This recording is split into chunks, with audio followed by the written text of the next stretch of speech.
Thanks for joining us today and welcome to another episode of Banking Matters.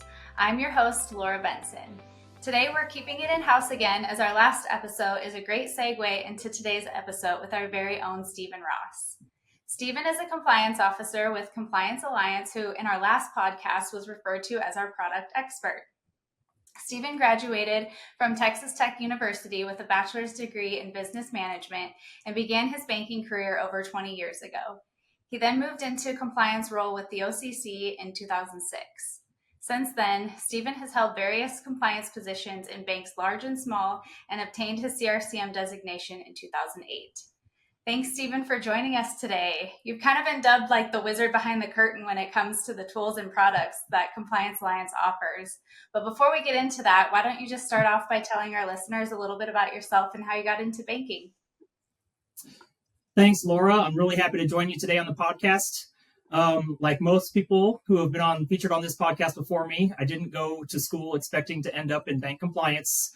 I got my degree in business management. Shortly after graduation, I was working in retail management at a sporting goods store.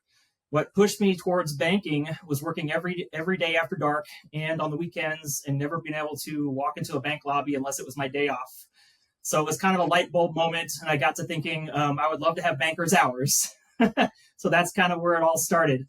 So 20 years ago, I sent a resume into a large bank, and I was hired as an assistant manager trainee, and the rest is history. I've kind of been doing this ever since. And since that first opportunity over 20 years ago, I've had a very diverse career path that spans small banks to large banks, as well as the OCC. I have called Texas, Colorado, and Montana home. I'm still in Montana and loving every minute of it. I've held various compliance positions ranging, like I said, from small community banks all the way up to banks with assets of $25 billion. I do think I bring a very unique perspective to Compliance Alliance team, as the two banks I worked for prior to joining the team were both CA members. So I got to kind of see and experience firsthand the ability to download tools or send in questions via email or chat. I had so much respect for what CA was doing for its bank members, I decided to send in my resume and join the team. So here I am today at CA, happily since 2022. So now, essentially, my role here at Compliance Alliance, I serve as a compliance officer. I have a multitude of duties here. However, my main duties, I try to focus on creating new tools for our members to utilize, as well as updating the older tools on our website to ensure that we are continuing to offer maximum value to each of our members that utilize our tools on a daily basis. Yeah, that's great. And, one thing that I don't know that any of our coworkers currently know, but we've worked together in the past. So this isn't our first time Stephen and I have crossed paths. But yeah, considering We're two Montanans on the podcast today. That is true. Go Montana. Yeah, it's nice and sunny here. Yeah, but you primarily work with the tools and the products, and I'm sure that keeps you very busy, especially because I was wondering, I guess just to get an idea of what that looks like, how many tools do we actually have that you're responsible for maintaining? So as our members know, we have a multitude of downloadable tools on our website, and I do have to make one clerical correction from Jefferson's podcast last week. We actually have roughly about 1,500 tools available for our members, and they're all located in about 54 separate toolkits. So that's a tad more than Jefferson had mentioned last week, as he said it was around 500. Our tools range from calculators and cheat sheets to worksheets, policies, procedures, training, risk assessments, and a lot more. Most of the tools on our site have been downloaded thousands of times, so there's really high demand for what we do here to serve our member banks. I actually wrote an article in our June 2024 edition of Access Magazine that highlights our top 10 most downloaded tools ever. So hop onto our site for a quick read if that piques your interest. As a spoiler, I will name a few. These would include the Consumer Complaint Tracking Log, the Flood Insurance Minimum Coverage Calculator, the Advertising Review Checklist, and several of our most popular risk assessments. To see the whole list, though, you're going to have to log onto our website and view the magazine. So happy reading, everyone. Yes. And as a VCO, I know that the banks that I work with really love a lot of our risk assessment templates, like especially the Fair Lending one and the BSA risk assessment. A lot of them are starting to switch over that, and they're just so user-friendly. So what does that process look like, I guess, to keep those up to date? Because I assume like when there's a reg change or something like that, that would take precedence. But otherwise, like 1,500, that is a lot. So are they on like a review schedule, or do you just kind of like update as needed? Like if somebody points something out, or just, I don't know, what does that look like? So that's a really good question, and I'll do my best to answer this one. It's a very complex process, but it's definitely a team effort, and we also need help from our members in this regard. So since we have such a vast number of tools on our website, it can be difficult to keep them all up to date. So I encourage all of our members that see out-of-date tools to send us an email, chat in, let us know so we can prioritize getting those fixed as soon as possible. Our ultimate goal, like Laura mentioned, is to get all of our tools on our website on a rotational review schedule. So we continue to ensure that they're routinely reviewed and updated. This should happen in the near future if everything goes as planned. Right now, we're still playing a little bit of catch up, but we want to get there, and we're definitely going to do our best to do that. We do monitor several key regulations on an annual basis, since thresholds do increase for CRA, HMDA, Reg Z, etc. We also are all probably aware of the recent release of the new Reg C funds availability thresholds that will be effective in July of 2025. So we haven't made any changes to the website as of today for any Reg C threshold updates, but we will have those put in place prior to July 2025, so all of our members can utilize those updated tools and calculators. Currently, I'm working very diligently to review and refresh a large number of the older tools on our website, while at the same time trying to manage creating new tools as needed for new rules or guidance such as 1071, CRA, UDAB, reconsideration of value. The list just seems to keep going on and growing by the year. On a personal note, I just want to mention that my personal OCD kind of wants me to get everything on our website to match and look the same. So as of right now, it's a little discombobulated. Compliance Alliance has been around since 2011. We're currently in the process of updating all these tools into the same colors, fonts, formats. So we want to have a more cohesive look across the website in general. Hopefully, this will get done over the next year or two. In the meantime, we're just going to have to all cross our fingers and hope that the speed of regulation kind of slows down a little bit. Right now, I think we're all just kind of playing catch up. Oh, that's so true. Yeah. And I would think developing those tools would be a daunting task. Like all the research and the time that goes into just creating that. I mean, you were just talking about Reg CC, which is one of my least favorite regulations. And I use a lot of our own tools, personally with my role as a VCO as well. And I pass them on to my banks, and we all really get a lot of use out of them. But to create one from scratch, yeah, but to create one from scratch, like what type of research do you have to do, and like the resources that you're using to create these, and how many people actually go into like developing one of these? So I can honestly say it's very challenging and rewarding at the same time to be in this position at CA.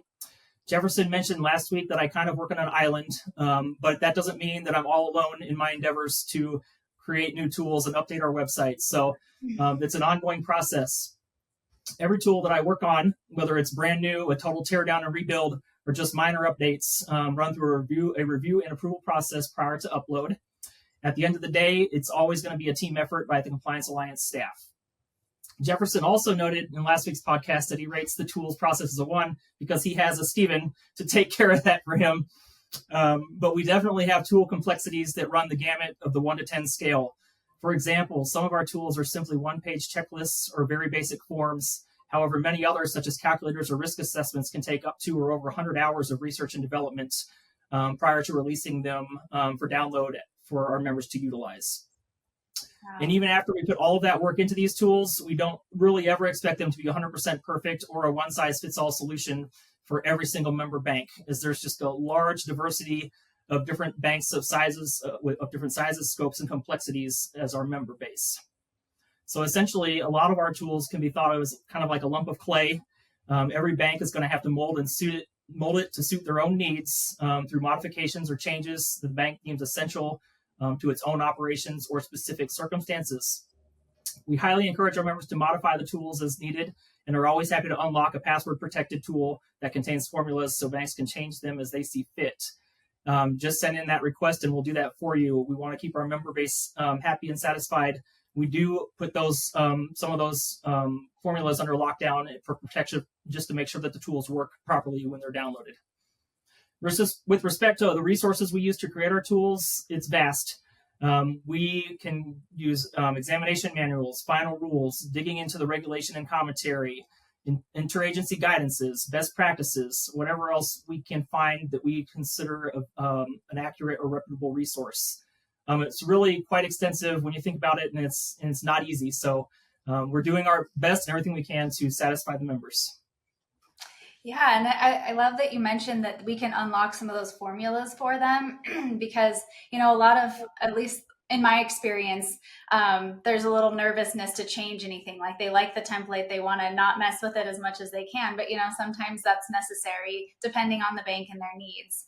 Absolutely. I totally agree 100%. And if anyone ever wants a document unlocked, just send that request in and we will send you an unlocked copy. Yeah, that's great. Thank you for sharing that.